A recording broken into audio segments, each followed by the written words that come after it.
I'd like to start today with a petition. Jesus, be the Lord of all the kingdoms of my heart. That is a petition. It is a prayer. We can sing prayers. We can speak prayers. We can think prayers. Sometimes those deep desires don't find words. Sometimes all they are is just that ache in the heart for God to take more and more possession of us and to find within me a kingdom that He would rule in. Then the words are, Jesus, I surrender all the kingdoms of my heart. I think the secret there is all. Because we surrender to the Lord in stages, don't we? We come to God and it takes years as we surrender more and more of ourselves to Him. It seems like when we first gave our life to God, it seemed like we were giving Him everything, didn't it? And like He was everything. Until we discovered what that meant. And when He started acting like we had really given Him all of that,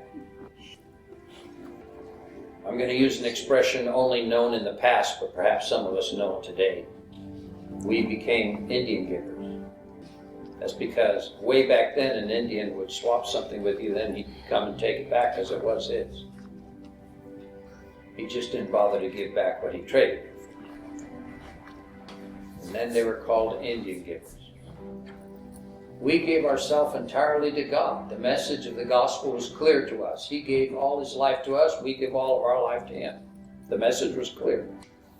That was easy to do because we know we were bound for hell and eternal damnation, so that was an easy choice. Until we realized what it demanded. We realized how hard of a deal it was. We thought it would just be here, then there.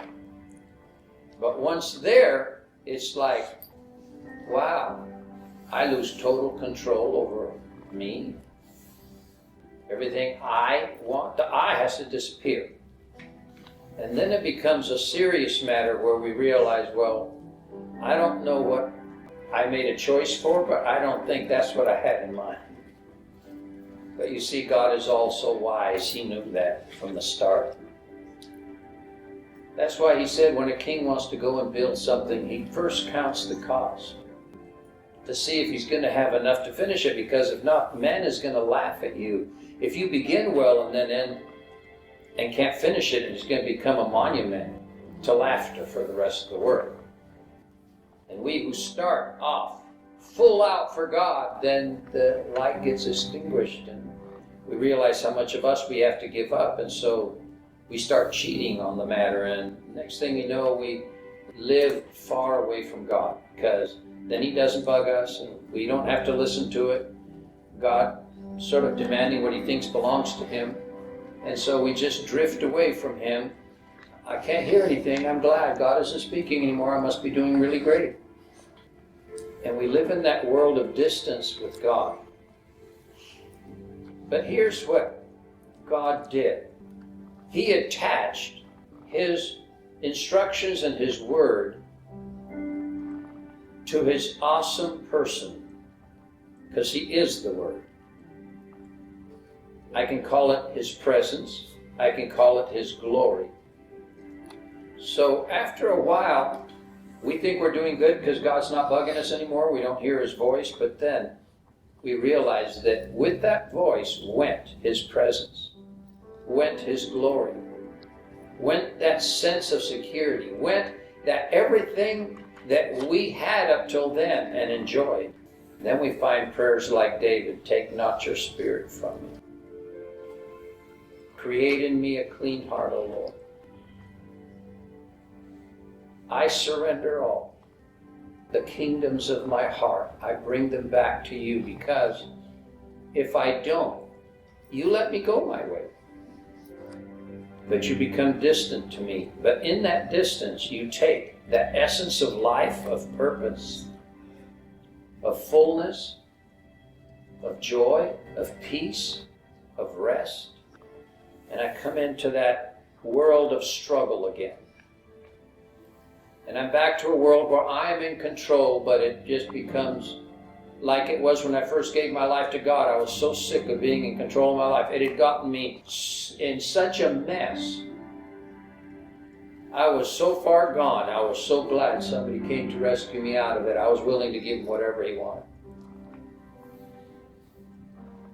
And the truth is that as we walk in life, we discover something very important. And that's that God never did really want my heart as a way of escaping all the punishment that I would have deserved, because he took that for me. That was an issue with him. It's later on in life that you learn that God wanted the kingdoms of my heart because he needed someone more to pour his love into. We can call it his presence, we can call it his glory, we can call it his love, we can call it the atmosphere, you can call it whatever you want to. It's all the above. But as we become distant from him, we begin to lose that essence of life, of purpose, of hope, of love. You have love all around you, but you don't feel it. You don't feel his arms around you anymore. You just feel like you belong to him. Thank you very much. I'll go to heaven someday. That's all there is. Life becomes a bore like anyone else's out there. And we become something hollow and shallow without any essence.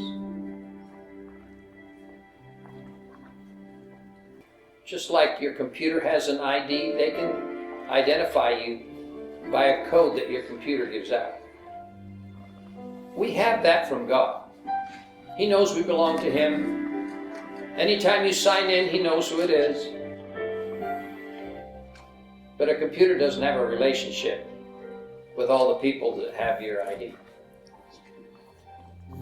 Neither does God. You see, what God is looking for in us is a relationship.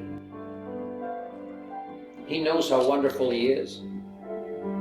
He knows how nice it feels to be full of life and not empty, drained, tired, weary, afflicted, torn.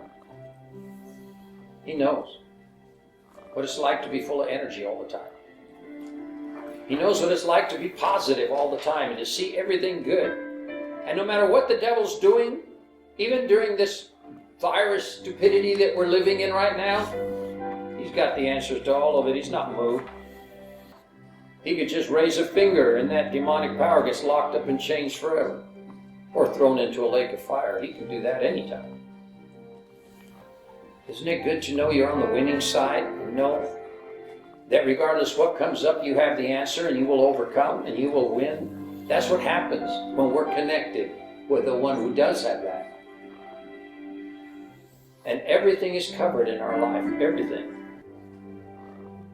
The problems, the afflictions that we're living in just melt away, just like they don't have power over us. None. That's why we want to give him the kingdoms of our heart. I surrender all those areas of my life. I want you to have a habitation. I want you to have a place where you can deposit your love, your life, your energy, your glory, your holiness, your righteousness. A place where you can be on earth. A place where your kingdom can dwell on earth. God's kingdom is not visible. You're not going to see it out there somewhere. He'll never become a president. He'll never become a king. He'll never become a prime minister.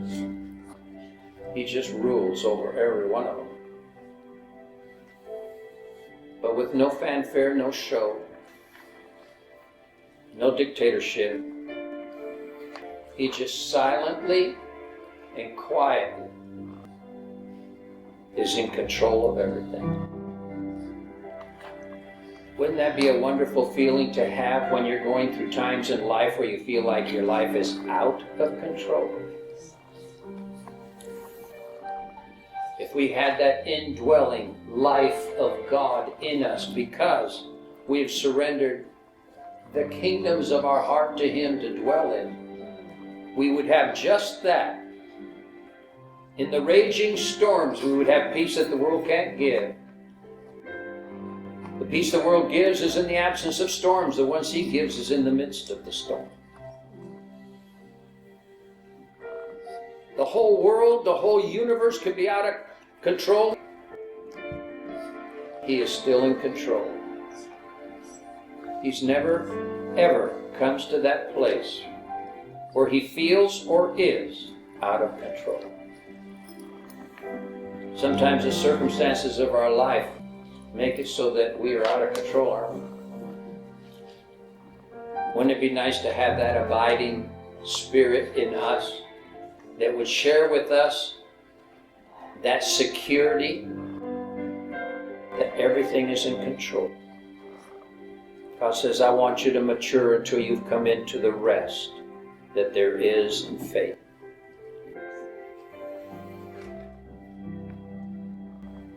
You know, when we sing songs like this, we immediately think of it in a negative tone.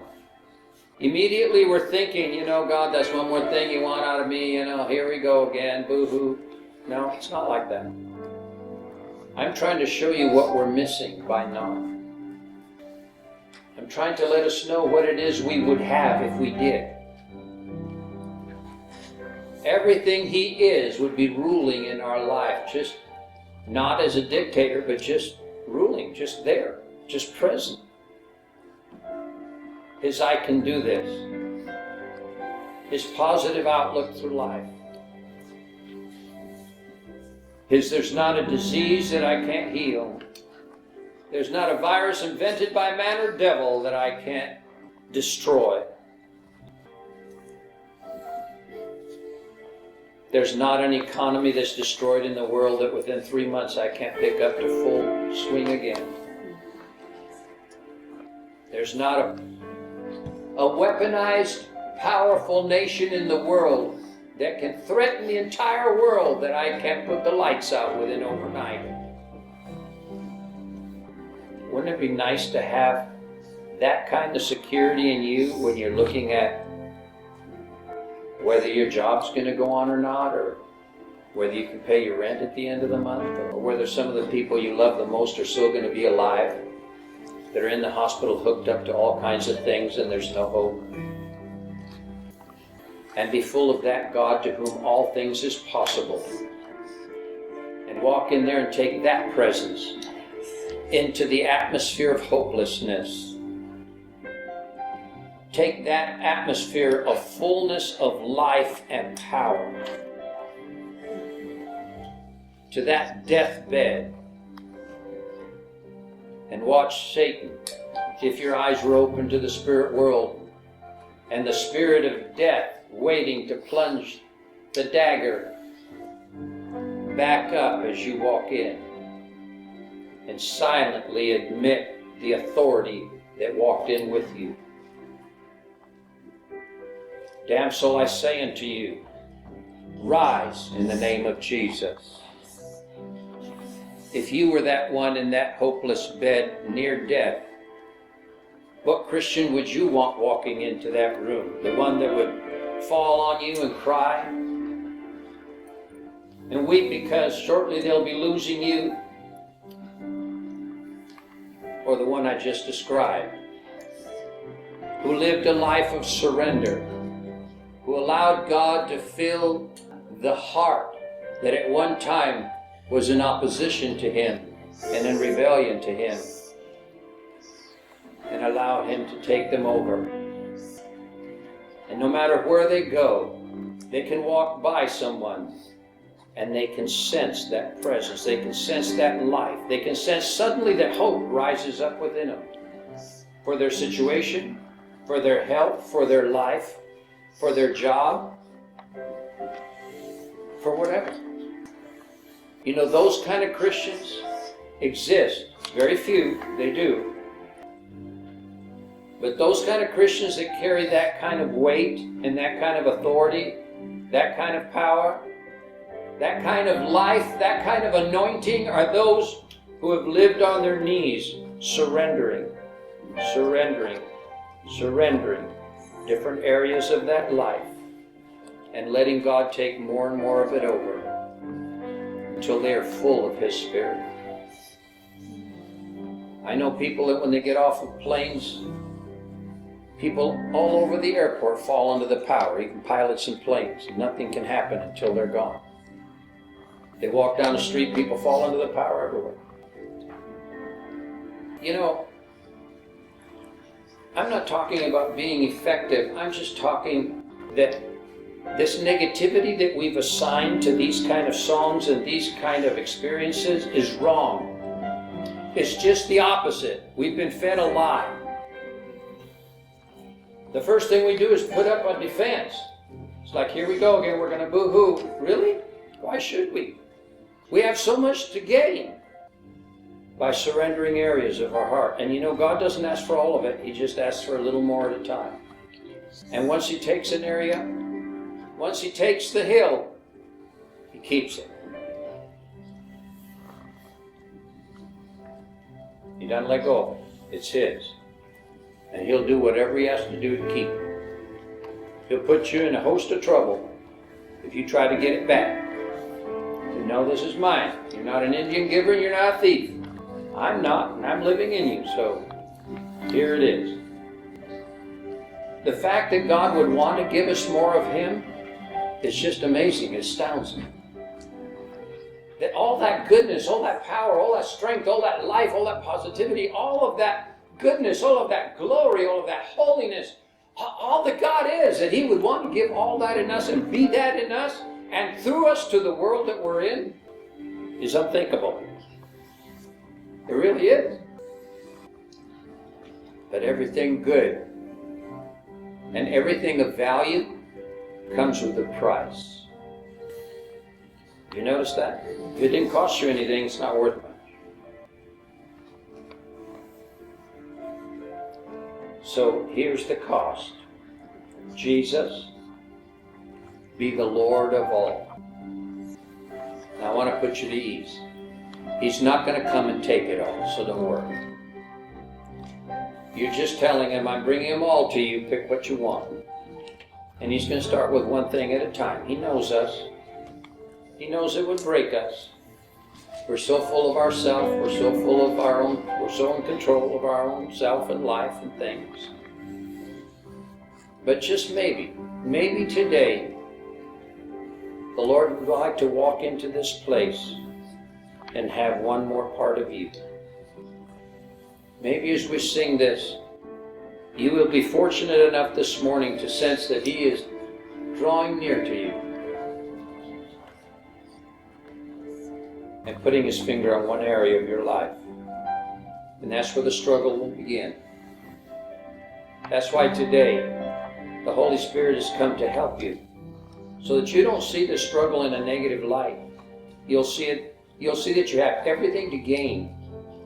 It's all about what He wants to give you. That's why He wants you to surrender that part of your life. He has that much more of Him He's wanting to give you, to make you more like Him, to have more of what He has and be more of what He is. So then it becomes easier. The struggle isn't as great. And you know, I've discovered something about God. I'm sure all of you have. If you pass by the opportunity, He doesn't force it on you. It's just an opportunity. We are the losers. And in the next few months, you're going to discover just how much you lost. And that's going to make you want to be open the next time He comes around. And He will. That's the nice thing about God. He doesn't hold resentments. He doesn't say, you rejected me, so I'm not coming back. He died on a cross, loving and paying for the total sins of those who rejected Him while they were doing it, while it was fresh.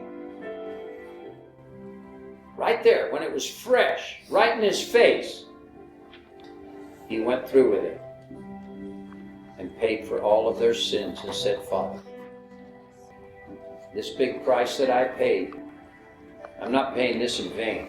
Forgive them. let what I've done remove their sin. So while they were rejecting him, he was pouring his life out for them. So do you think for 1 minute that he's not going to come back to you because we rejected an opportunity? Never. But maybe the next time around you are going to be more willing.